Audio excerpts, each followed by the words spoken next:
With the launch of Douglas Murray's new book, The Madness of Crowds, I've been enjoying his interviews promoting the book. Really makes me look forward to reading it because he very articulately talks about swimming against the tide of today's censorship and political correctness and how we're fragmented into all these oppositional little groups and isms fighting each other. It made me think about today's litigious environment where saying what you think or even exploring thought creatively, finding out who you are by what you think, just that very simple mechanism of what it can be to feel alive and find some sort of meaning, you're more and more not permitted to do so for fear of you losing your career, job, family, just everything being taken from you. So people get used to keeping their mouth shut. And it also made me think that why it's only articulate, strong people who do not have the boss, i.e. a wife at home, to take their kids and everything away from them, like Charles Murray, like Jack Donovan, two gay men. Why is the most prominent people like this calling out the complete idiocy of the relations between men and women and how we can't get along because of this childishness? They tend to be strong-willed gay men, and I'm thankful for them to be talking like this, but it makes you think about how much the average heterosexual white man has just taped his mouth shut, not because he wants to be obstreperous or confrontational, that he just can't express himself or talk from a masculine point of view. And it's both funny and troubling that about the only people who are pushing masculinity without censorship are those who are homosexual. Now, that was just a side note I noticed. But one other thing it made me think about, people are fearful and apprehensive about just expressing themselves, their thoughts, who they are, exploring reality because of what they may and will most likely lose, given the examples that have been put forward to them and that have been metaphorically lined up against the wall and shot in the head. It's quite understandable the sensible man with a lot to lose, wife, children, kids, career that he's built up over the years, would rather just say, I'd rather speak the truth, but it's not worth it. I'll say my piece, but then I'll get on with my life. I might as well not say my piece. We noticed today that people can barely spell in the comment section online. Twitter's reduced the amount of characters. People talk in text speak on their mobile phones. They talk this way and they spell this way in real life. They can barely spell. They're barely articulate. And I've long ago noticed, and people like Stefan Molyneux have reflected this, that writing well helps you express your thinking well, and it helps you know yourself and reality that much better. So if words are censored, if there are a lot of things you can't say and you can't even think them, you start not even looking at those things conceptually and mentally in your head to be able to articulate them. So your lexicon drops, your vocabulary drops, and the mechanisms by which you can express yourself drop, and you can express yourselves in ways of knowing yourself and things that much less. So you dumb yourself down. And relationally between each other, we communicate less because the mechanisms that we once used have been dumbed down.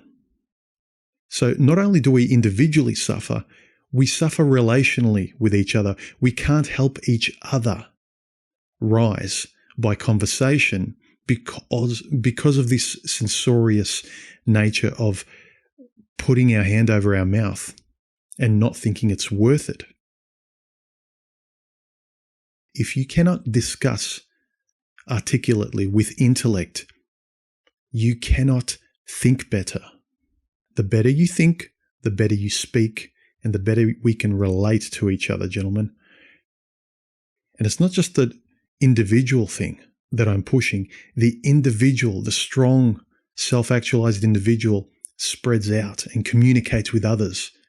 If we cannot express ourselves because of self-policing children ready to ruin each other's lives, then we become nihilistic docile cows always giving up. And we're giving up on ourselves, gentlemen. It's not just, well, who cares about smart people? You're giving up on knowing yourself. You keep dimming that fire of feeling alive because you're waiting to be fed your fire. And the fire's marketed to you as just various one-trick ponies that you can't move left or right from. Listen, we talk about we edit ourselves, biologically speaking, from women. We watch what we say conversationally in front of them. Because women have moved out into the world and now gynocentrism, the female mind is the world's mind, we edit ourselves in front of the world. So no longer did you have to worry about watching what you said in front of your wife, lest your children and your investments over life would be taken from you.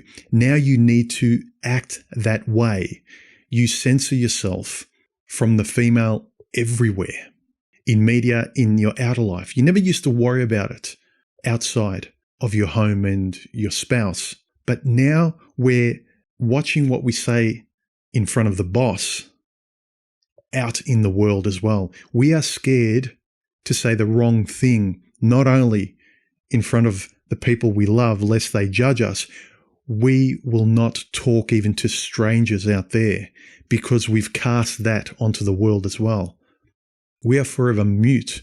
We give up our relational curiosity with each other when we converse now.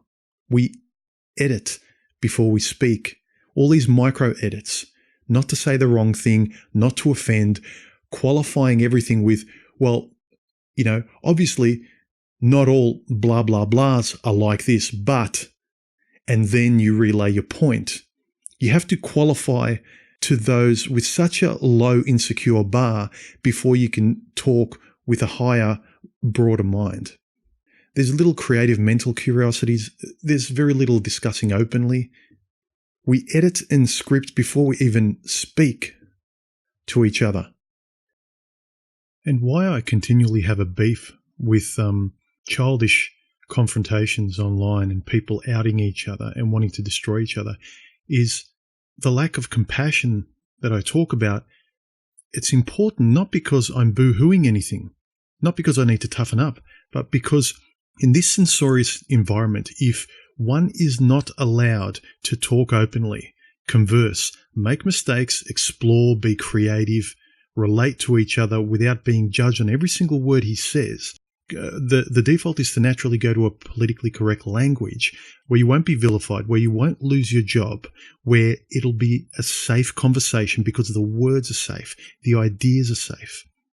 It's not that I just have something about high standards, intelligence, and excellence. It's that when we are so limited and when we don't forgive and understand somebody for their transgressions, so online, your history never disappears. So we've seen it in this environment where something you've done 15, 20, 30 years ago comes back to bite you in the ass. People have lost the capacity to forgive and understand. And even in real time now in conversations, they don't understand a differing viewpoint from the politically correct narrative. So I can only talk to another person with the same old script. Or as my friend Quasimandias recently very astutely illustrated, he says, we've become cliche generators. We pick the safe cliches that are either funny, witty, or won't offend. But we can't colour outside the lines and creatively grow and express ourselves and, by extension, influence those things in other people and, help society that way as a distal cause. But the primary cause of you growing and mattering in your own life, you suffocate everything. You become a carbon copy of everybody else, and everybody's a carbon copy of the script provided to you by the system. This is why I don't like gotcha videos, proving that you decimated somebody else in a conversation. Oh, look how we destroyed these feminists. Look how, and I'm not saying to forgive their ludicrous ideas, but I'm saying if that's the muscle we start to exercise, that it's constantly destroying anything that doesn't specifically echo our dogmatic viewpoints. If you see yourself as belonging to a group, which I don't, I see myself as belonging to this individual. And I'm happy to talk with individuals who might be in a group or in a gathering. But the individual is dying, gentlemen, and the individual dies when we can't have a looser grip and discuss civilly with people from other groups. When they start going off into fantasy land of unicorns and up meaning down and black is white and night is day, I understand. Walk away from that childish conversation. But if we don't have understanding and compassion between ourselves, gentlemen, the language suffers, the expression suffers, our relating to each other suffers, our growth suffers, and your own personal, even if you want to be selfish, completely selfish and solipsistic, your own personal self-actualization suffers. So everything points to having a looser grip and not being so triggered about everything. Don't just converse with people in your bubble, because sooner or later, someone, because they want to feel a little bit more alive, will start to peek over the fence of their boundaries. And what do? Do you crucify that person? I would say no. I think the degree to which you want to self-actualize, have an interest, and want to find out who you are as the individual, the cooperative relating individual to the world and other people, the less so you're offended by anything or anyone outside of you. Gentlemen, remember this if you remember anything in this video.